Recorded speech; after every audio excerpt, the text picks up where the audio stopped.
थेट जाऊया, राऊत बोलतायत. गोंधळ नाही.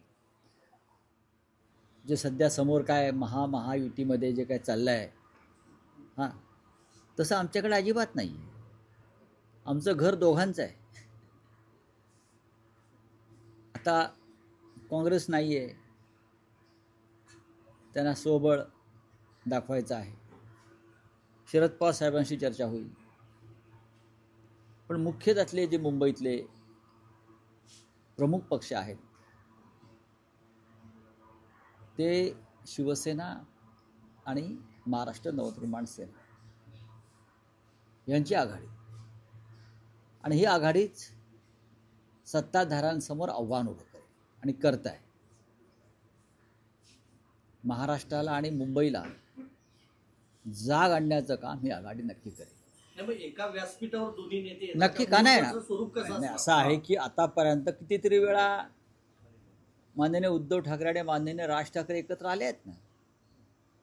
डोममधल्या पहिल्या कार्यक्रमापासून ते अनेकदा एकत्र आले, एकमेकांच्या घरी गेलेत, चर्चेला बसलेत, एकत्र बसून.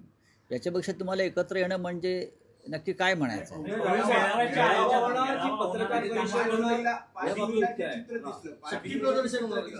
5 जूनला 5 जुलैला जे झालं असा मेळावा केला, अगदी तशाच प्रकारे युती जाहीर करण्यासाठी एक शक्ती प्रदर्शन होणार असं. शक्ती प्रदर्शन नक्की होईल. शक्ती प्रदर्शनाची तशी गरज नाही, हा शब्द आम्हाला योग्य वाटत नाही. की उगाच आपला दंडावरच्या बेडक्या दाखवायच्या, तसं नाही आहे. पण जेव्हा घोषणा होईल मेळाव्याची पहिल्या, तेव्हा मुंबईतला मराठी माणूस हा तिथे तुम्हाला ओसंडून वाहताना दिसेल, याची मला खात्री आहे.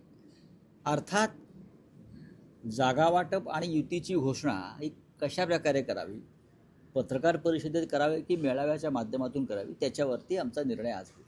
राऊत साहेब, शिवाजी पार्कवर सभेसाठी सर्वच पक्ष आग्रही आहेत. त्यात शिंदे शिवसेनेनेही महापालिकेकडे अर्ज केलाय, मनसेनं केला आहे, शिवसेना उद्धव बाळासाहेब ठाकरे पक्षाने केलं आहे. तर सांगता सभा प्रचाराची ही शिवाजी पार्क व्हावी ही सगळ्याच पक्षांची इच्छा आहे. नाही, हे आत्ता यांना बुडबुड यायला लागलेले आहेत. यापूर्वी शिवतीर्थावर अशा सभा फक्त शिवसेनाच करत आली प्रचाराच्या. मग सांगता असेल किंवा सुरुवात असेल, या शिंदे गटाचा काय संबंध आहे शिवतीर्थाशी?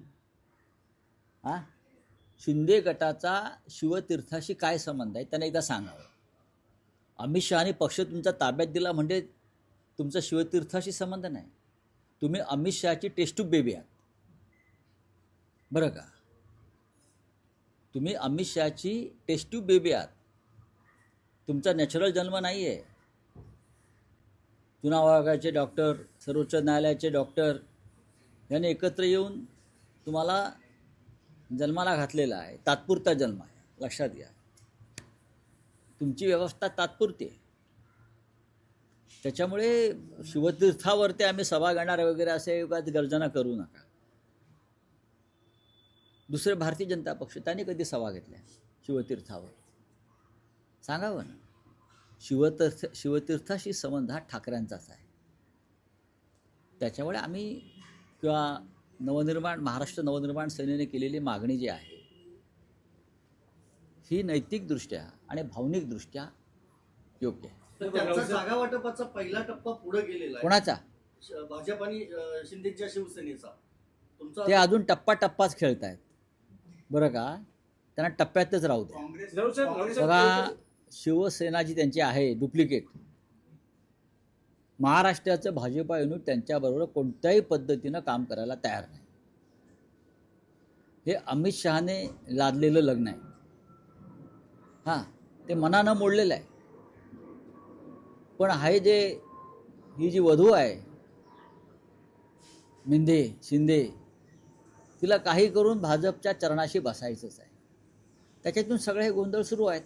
प्रचाराच्या राज ठाकरे उद्धव ठाकरे अशा संयुक्त किती सभा नक्की होणार? किती होती? माननीय उद्धव ठाकरे आणि माननीय राज ठाकरे यांच्या संयुक्त सभा मुंबईत होतील आणि मुंबईच्या बाहेर सुद्धा होतील. जी महाराष्ट्राची गरज आहे. फक्त मुंबई नाही तर ठाणे आहे, कल्याण डोंबिवली आहे, नाशिक आहे, पुणे आहे. आमचे प्रयत्न राहतील की जास्तीत जास्त ठिकाणी ठाकरे बंधूंनी पोचावं आणि लोकांना संबोधित करावं. काँग्रेस सोबतचे संवादाचे दरवाजे बंद झाले असं म्हणायचं, कारण ते वंचित सोबत वंचित सोबत प्रकाश आंबेडकरांची आम्हाला आमच्या त्यांना शुभेच्छा आहेत. प्रकाश आंबेडकरांबरोबर त्यांची आघाडी होते आहे. आमच्या त्यांना शुभेच्छा आहेत. उद्धव ठाकरे यांचं दिल्ली हायकमांडशी बोलणं सुरू आहे काँग्रेसला सोबत घेण्यासंदर्भात. या क्षणी कोणते बोलणं सुरू नाही. आम्हाला ज्यांच्याशी बोलायचं होतं आम्ही त्यांच्याशी बोललेलो आहोत याआधी, आणि त्यांनी हे सर्व निर्णय पक्षाच्या स्थानिक लोकांवर सोडल्यामुळे ही चर्चा आता पण थांबली. मुस्लिम दलित वोट्स हे डिवाइड होतील. मला असं वाटत नाही जातीयवादी आणि धर्मांध शक्तींशी शिवसेना आणि मनसेची युती लढू शकते चांगल्या प्रकारे आणि पराभव करू शकते. हे आमच्या दलित बांधवांना माहिती आहे आणि मुस्लिम बांधवांना माहिती आहे. शरद राऊत पवार साहेब, एक सोबत प्रश्न असणार आहे. आहे. राऊत साहेब, पवार साहेबांशी माझी आज उद्या चर्चा होईल. राऊत साहेब, तुम्ही म्हणाल की या प्रश्नाशी तसा शिवसेना मनसेचा काही संबंध नाही, पण महायुतीतला एक प्रश्न असा आहे की एनसीपी अजित पवार गटाचं मुंबईचं नेतृत्व नवाब मलिक करता आहेत, त्यामुळे शिवसेना शिंदे गट आणि भाजप यांनी त्यांना महायुतीत त्यांच्यावर मुंबई महापालिका निवडणूक लढवण्यास नकार दिलेला आहे. जर हे मलिक ढोंग आहे. नेतृत्व हे करणार ढोंग आहे. जसा त्यांचा पक्ष डुप्लिकेट आहे मेंढ्यांचा, तसं हा विचारसुद्धा डुप्लिकेट आहे. नवाब मलिक यांच्याबरोबर जेवणावळी होत आहे, त्यांच्या बैठका होत आहेत अंतर्गत, सर्व काही चाललं आहे. नवाब मलिक यांची एक कन्या सरकारला पाठिंबा देते आहे ना, सत्ताधारी पक्षात आहे. आणि तुम्ही ही ढोंगसोंग कशा करताय? हे थांबायला पाहिजे. नवाब मलिक हा विषय त्यांचा अंतर्गत आहे, अजित पवारांचा किंवा, पण ही कृपा करून राष्ट्रभक्तीची ढोंग करू नका. पण दिल्लीत अमित शहाची भेट घेतली प्रफुल्ल पटेल, सुनील तटकरे आणि इकडे अमित साटम असतील, आशिष शेलार असतील, हे म्हणतात आम्ही कदापि राष्ट्रवादीशी युती करणार नाही. बघा, तेच प्रफुल्ल पटेल किंवा सुनील तटकरे दिल्लीमध्ये अमित शहाना भेटतात किंवा मोदींना भेटतात, यात नवीन काय आहे? त्यांच्या पक्षाच्या प्रमुखांना ते भेटत आहेत, त्यांच्या आश्रयदात्यांना भेटत आहेत, हां, त्यांच्या मायबापांना भेटत आहेत. हे मान्य केलं पाहिजे. आम्ही जातो का? आमचं सर्व काही मुंबई महाराष्ट्रामध्ये. मिंदे जातात, मिंदे जाऊन बसतात ना कृष्ण मेनन रोडच्या हिरवळीवर, गवतावर, आणि मग पांढऱ्या पॅन्टला गवत लावून येतात बसून. त्याच्यामुळे हे जे सगळे आहेत हे दिल्लीचे मिंदे आहेत. या सगळ्यांचं भारतीय जनता पक्षानं पायपुसणं केलेलं आहे दिल्ली आणि महाराष्ट्राच्या वाटेवरचं. रावसाहेब, एक मराठीतला विषय आहे की परवाच्या दिवशी संसदेत भाषण करताना दिग्विजय सिंग यांनी म्हटलंय की पक्षांतर बंदी कायदा हा आणखी मजबूत करण्याची गरज आहे. की ज्या पद्धतीने आमदार फोडले जातात, त्यांनी शिवसेनेचं उदाहरण दिलं, शरद पवारांच्या एनसीपीचं उदाहरण दिलं, आणि जी मंडळी म्हणजे जे लोकप्रतिनिधी म्हणून निवडून येतात त्यांनी जर पक्षांतर केलं, पक्ष फुटला, तर अशा लोकप्रतिनिधींवर 6 वर्ष निवडणूक लढण्यावर बंदी घाला अशी मागणी. बघा, अशा प्रकारचे कठोर नियम आणि तरतुदी सध्याच्या पक्षांतर बंदी कायद्यामध्ये आहेत. पण निवडणूक आयोगच हरामखोर असेल. आमची अपेक्षा की निवडणूक आयोगाने हरिश्चंद्राच्या भूमिकेत असायला पाहिजे, पण ते हरामखोरांच्या भूमिकेत आहेत. आणि निवडणूक आयोग हरामखोर असल्यामुळे पक्षांतर बंदी कायदा जो बनवलेला आहे कठोर, त्याची अंमलबजावणी होत नाही. पक्षांतर बंदी कायद्याच्या 10व्या शेड्यूलनुसार घटनेतल्या मिंदेबरोबर गेलेले 40-42 लोक हे अपात्र ठरायलाच पाहिजे होते. हे घटनेच्या 10व्या शेड्यूलमध्ये असताना सुद्धा त्यांना वाचवण्याचा प्रयत्न हरामखोर निवडणूक आयोगाने केला, देशाच्या सुप्रीम कोर्टानं केला. अशा वेळेला कायदा काय करणार? कायदा यांच्या कोठीवर नाचतोय, नाचायला लावतायत, आणि हे दौलतजादा करतायत हे सगळे लोक. दिग्विजय सिंग यांची तळमळ मी समजू शकतो, कारण मध्य प्रदेशमध्ये सुद्धा काँग्रेसला अशा प्रकारे फोडण्यात आलं. त्या माधवराव शिंदेच्या मुलाचा गट 22-23 आमदार जे फुटले ज्योतिराज शिंदे बरोबर, तेव्हाही तेच झालं, सरकार पाडलं गेलं. महाराष्ट्रात सुद्धा तेच झालं, आणि इतर राज्यात सुद्धा झारखंडला सरकार पाडण्याचा प्रयत्न सुरू आहे. त्याच्यामुळे पक्षात तर बंदी कायदा किती कठोर केला तरी जोपर्यंत दिल्लीत आणि निवडणूक आयोगामध्ये हरामखोरांचं राज्य आहे तोपर्यंत हा कायदा त्यांच्या कोठीवर नाचवला जाईल. राऊत साहेब, एक आणखी विषय होता की सर्वत्र कुतूहल आहे. माजी मुख्यमंत्री पृथ्वीराज चव्हाण यांनी एक भाकीत केलंय की 19 डिसेंबरला देशात काहीतरी मोठं घडणार आहे. दिल्लीत मराठी माणूस पंतप्रधानपदी बघा, किंवा त्यांचं नेतृत्वापदी ते एक विराजमान राजकीय होऊ शकतो. विश्लेषण आहे, पण 19 डिसेंबरला अमेरिकेच्या संसदेमध्ये किंवा बाहेर काही महत्त्वाचे गौप्यस्फोट होण्याची शक्यता,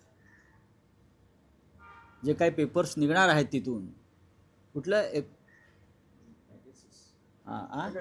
पेगॅसस एप्टिमिस्ट की असं काहीतरी तो उद्योगपती आहे, त्याच्यामार्फत काही भारतासंदर्भातली महत्त्वाची माहिती समोर येणार आहे आणि खास करून पंतप्रधान मोदी आणि भाजप संदर्भात असं अमेरिकेच्या किंवा आंतरराष्ट्रीय स्तरावरती चर्चा सुरू आहे. आणि ही माहिती अत्यंत स्फोटक, धक्कादायक आणि अंधभक्तांना कायमची कोमात पाठवणारी माहिती आहे, अशी माझी माहिती आहे. त्यानंतर जी फजिती होणार आहे भाजपची आणि त्यांच्या नेत्यांची, त्याच्यामुळे किती प्रयत्न केला तरी त्यांना सत्तेत राहता येणार नाही, अशा प्रकारचं एक विश्लेषण समोर आलं. पृथ्वीराज चव्हाण हे या बाबतीतले तज्ज्ञ आहेत, कारण त्यांनी अनेक स्तरांवर काम केलेलं आहे. त्यांची माहिती बरोबर आहे, आमची माहिती तीच आहे. त्याच्यामुळे आज कोणतरी म्हणाले की अमित शहांना ताप आला 102. हो, मराठी माणूस नेतृत्व वगैरे असंही त्यांचं भाकीत आहे. नाही, त्याच्याविषयी मी सांगू शकत नाही, पण काहीतरी स्फोट होतोय 19 तारखेला हे नक्की. त्यामुळेच सर्व खासदारांना दिल्लीत थांबायला सांगितलेलं आहे, भाजपच्या व्हीप निघालेला आहे, धावाधाव सुरू आहे. अमेरिका में कुछ अमेरिका में कहा है कि कुछ देखिए 19 दिसंबर को कोई एक बड़ा विस्फोट राजनीतिक होने वाला है, ऐसी चर्चा इस देश में चल रही है और उसका केंद्र बिंदु अमेरिका में है. जब भूकंप होता है तो कोई केंद्र बिंदु होता है, तो वो केंद्र बिंदु अमेरिका में है. कुछ ऐसी जानकारी सामने आने वाली है अमेरिका से, वो जानकारी सामने आने के बाद नरेंद्र मोदी सत्ता में नहीं रह सकते, इस प्रकार की चर्चा है. पृथ्वीराज चव्हाण जी ने भी कहा है, तो मुझे लगता है कि हम इंतजार करेंगे. ये कहा कि मनरेगा जो है वो राम जी ये नाम से बढ़ जाएगा, किस तरह देखते? उनको राम नहीं बचाएगा. महात्मा गांधी से बारे में इतना द्वेष, इतना तिरस्कार हमने कभी देखा नहीं. पूरा विश्व जिस गांधी जी के चरणों में बैठा है, उनकी विचार को फॉलो करता है, लेकिन अपने खुद के गांधी के देश में नरेंद्र मोदी गोडसे के बाद गांधी की दूसरी हत्या मनरेगा का नाम बदल के मोदी जी ने की है. ये पाप है और उसकी कीमत मोदी जी को भुगतनी पड़ेगी. Thank you.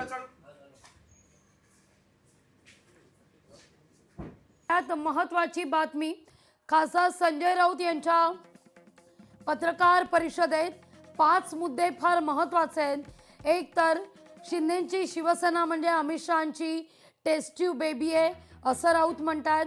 दुसरा सगळ्यात महत्त्वाचा मुद्दा, काँग्रेस स्वबळ आजमावण्याचा प्रयत्न करत आहे, काँग्रेसला आमच्या शुभेच्छा असं राऊतांनी म्हटलेलं आहे. जर आंबेडकरांसोबत काँग्रेसला युती करायची असेल तर आमच्या शुभेच्छा आहेत असं राऊत म्हणतात. तिसरा महत्त्वाचा मुद्दा, शिंदेंचा शिवतीर्थाशी काय संबंध, शिंदेंच्या शिवसेनेचा पायपुसणं केलंय अशा शब्दात राऊतांनी टीका केलेली आहे. चौथा सगळ्यात महत्त्वाचा मुद्दा, निवडणूक आयोगावर खासदार संजय राऊत पुन्हा एकदा टीका करताना दिसत आहेत. पाचवा महत्त्वाचा मुद्दा म्हणजे बहुतांश ठिकाणी मनपा क्षेत्रात ठाकरेंच्या संयुक्त सभा होतील असं सांगत असतानाच येत्या काही दिवसात 2 ते 3 दिवसात युती संदर्भात घोषणा होईल असं देखील राऊतांनी स्पष्टच केलंय.